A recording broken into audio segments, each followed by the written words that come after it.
Queridos irmãos e irmãs em nosso Senhor, como eu disse no começo da missa, esta festividade vem como que resumir os 3 meses que caminhamos desde o Carnaval até o domingo passado com a festa de Pentecostes. Nesses 3 meses de celebrações especiais, a igreja nos deu chance de entrar nos mistérios da nossa salvação, de experimentar como Deus nos amou por primeiro, como Deus teve compaixão de nós, sugerindo a conversão, sugerindo a maior compreensão do nosso batismo. E todos sabemos, nós fomos batizados em nome da Trindade. Então, todas estas festas, queremos agora como que amarrar e sintetizar, proclamando a fé que o nosso Deus, revelado na Escritura, se mostrou ao longo dos séculos como Pai. Em não poucos momentos de toda a Bíblia, Israel, os hebreus, os judeus, compreenderam que Deus é Pai. E o próprio Jesus, desde pequeno, na sinagoga de Nazaré, aprendeu a reconhecer em Deus o Abá, essa palavra familiar de criança, que chama Deus de papai. E assim, Jesus se tratava de Deus como Abá, o papai. Quer dizer, aquele que comunica a vida. Essa é a vocação de todos nós homens, assumir a paternidade e praticá-la. E também a própria Escritura mostrou que alguém, como pessoa, agia junto e ao lado de Deus, sem diminuir a sua majestade. Então são 2 os conceitos que apareceram ao longo da história bíblica. O primeiro conceito é a palavra. O Deus de Israel não é mudo, não é cego e é humilde. Por isso, ele sai de si e fala com o seu povo. Fala a linguagem do seu povo. E aí o povo de Israel aprendeu que o Deus de Israel é capaz de falar a nossa língua, porque a linguagem divina ninguém entende, mas a nossa língua. Muito cedo Israel começou a escrever hinos, louvores, elogios, orações, para dignificar a palavra de Deus.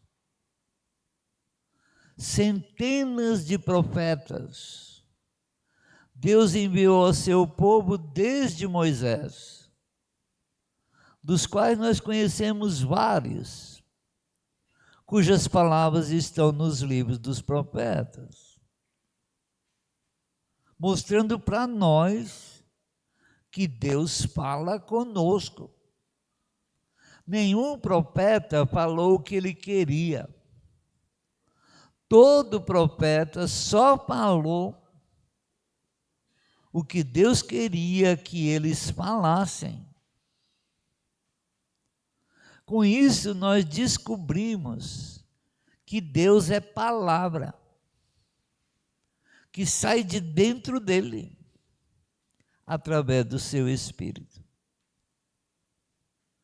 Depois, um outro conceito que apareceu, e essa palavra ela é independente, ela vem e atua, ela entra no teu ouvido, entra no meu ouvido, entra no ouvido do povo, e muda alguma coisa, porque essa palavra é como uma pessoa.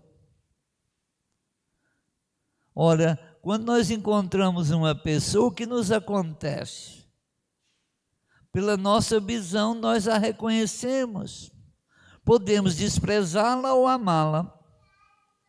Podemos servi-la ou nos submeter a ela, porque é uma pessoa.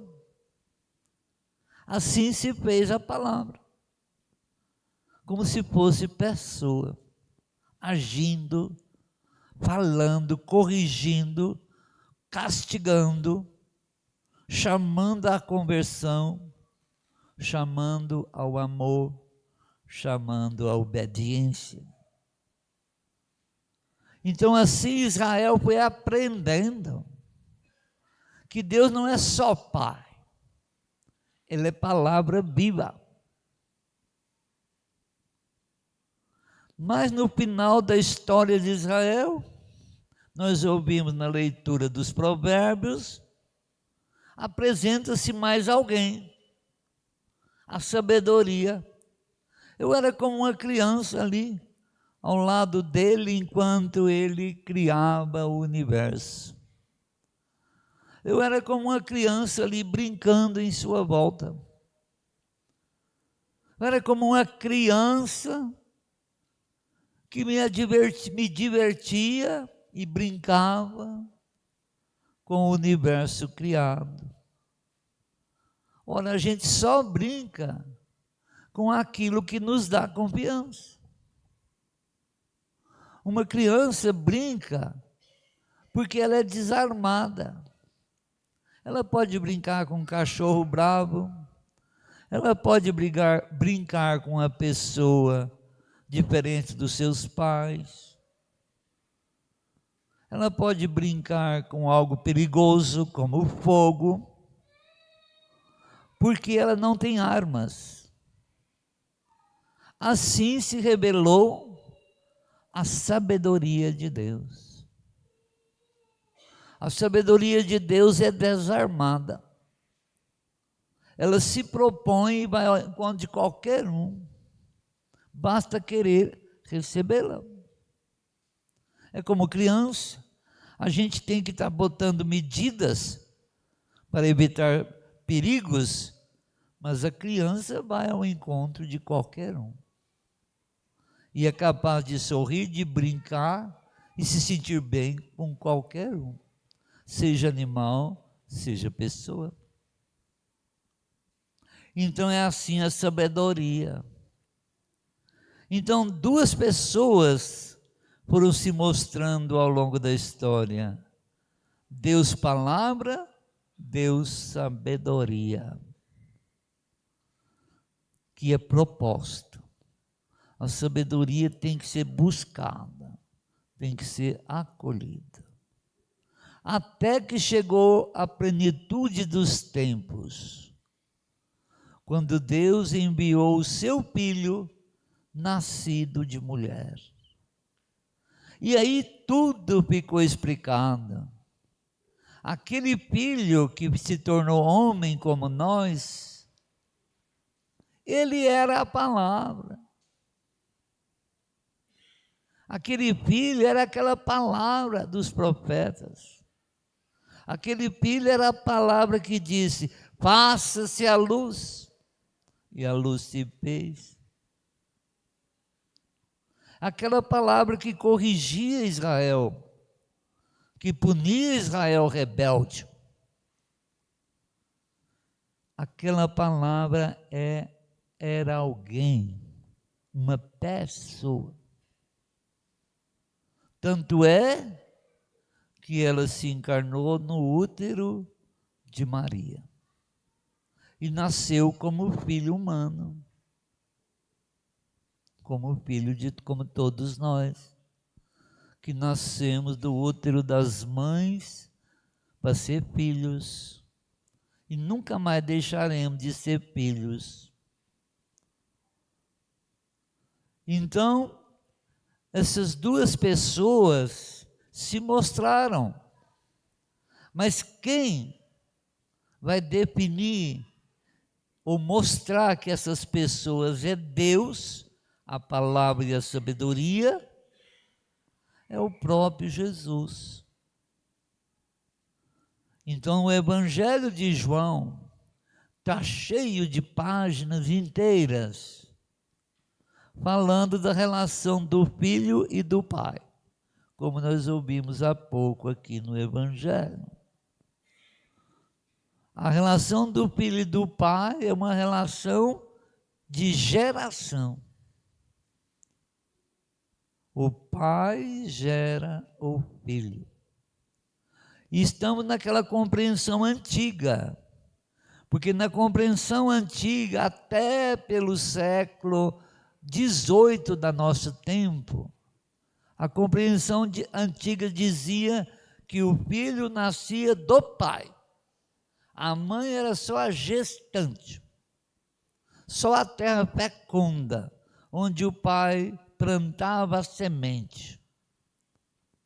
Mas a partir do surgimento da medicina avançada, descobriu-se o contrário. A maior parte do nosso ser vem do ovário de nossas mães. Todo o contexto, conteúdo, onde a vida vai agir, vem do ovário, não é do pai. O pai, ele é como que só o desafio aquele óvulo para ele se tornar alguém. E aí começa a vida do feto por 9 meses no útero da mãe, até que seja dado a esta luz do mundo. Então, essa doutrina do filho que nasce do pai vem à plenitude, porque esse filho é do pai e da mãe. E no dia 1º de janeiro a igreja faz uma grande festa para a maternidade de Jesus no útero de Maria. Então Deus quis servir-se da mulher para gerar a todos nós, seus discípulos, fazendo Jesus ser engravidado em Maria, para nascer como todos nós nascemos. E assim completou-se a compreensão de que o Filho é Deus que se faz filho, nascendo de mulher como todos nós nascemos. Porque a humanidade inteira nasceu de quem? De Eva, a nossa mãe. Eva, sem Eva não haveria humanidade. Adão seria um solitário.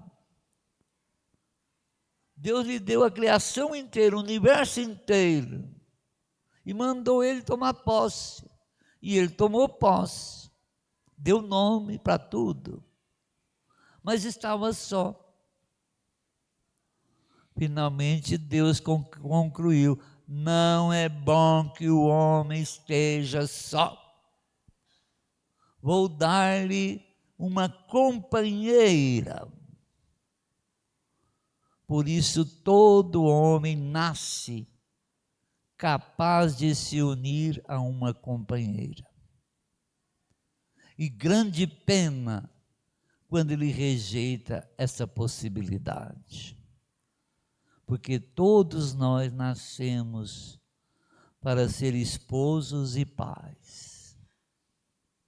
Quanto cuidado na criação dos nossos meninos, para que eles queiram ser este modo de ser que o Criador deu para todos os homens.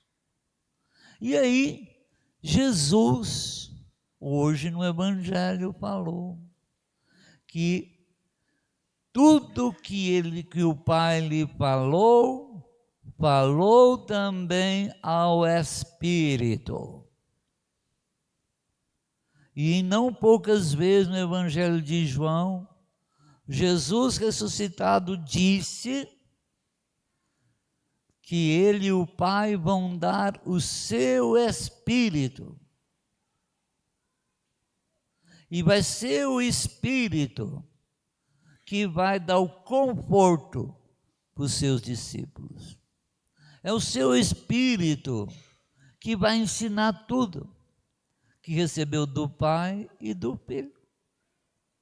É o Espírito que vai ser como que a alma, a animação. É o seu Espírito que vai ser como a dinâmica para os fiéis de Jesus. De tal modo que antes de subir aos céus, Jesus disse aos apóstolos: ide ao mundo inteiro, pregai a boa nova da conversão dos pecados. Fazei todo mundo meus discípulos.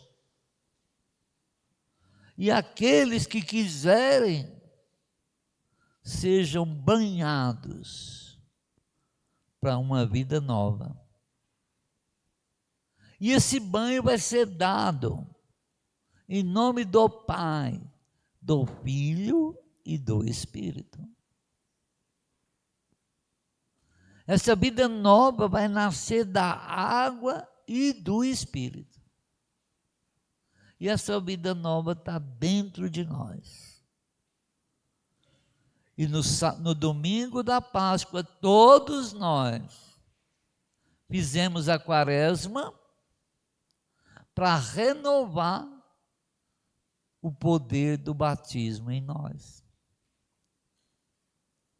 Todos nós renovamos as promessas do batismo, para que reconheçamos o Pai, o Filho e o Espírito Santo. Então, irmãos e irmãs, a celebração da Santíssima Trindade significa dessas três pessoas, é para que nos sintamos mergulhados nelas. Fomos criados pelo Pai. O Pai nos amou por primeiro e nos deu o seu Filho, cujo sangue perdoa nossos pecados. E Ele continua dando o Espírito Santo, que vai confortando a Igreja Católica até o fim dos tempos, para que ela faça o seu serviço, conforme o Senhor quer. Então, que essa celebração também nos faça achar o jeito pessoal de como lidar com o Pai, quer dizer, com Deus que é Pai, como lidar com Deus que é o Filho, que está sentado à direita do Pai, e como se deixar inspirar pelo Espírito Santo, porque é Ele que está atuando. Jesus está quietinho lá no seu trono, até o dia da sua volta. Mas Ele não está lá parado. Ele é o nosso grande auxiliador e intercessor. Mas quem age é o Espírito que sai dele e do Pai.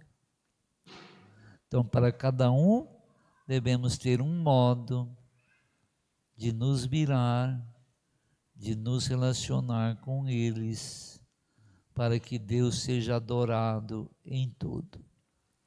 Louvado seja o Senhor Jesus Cristo. Vamos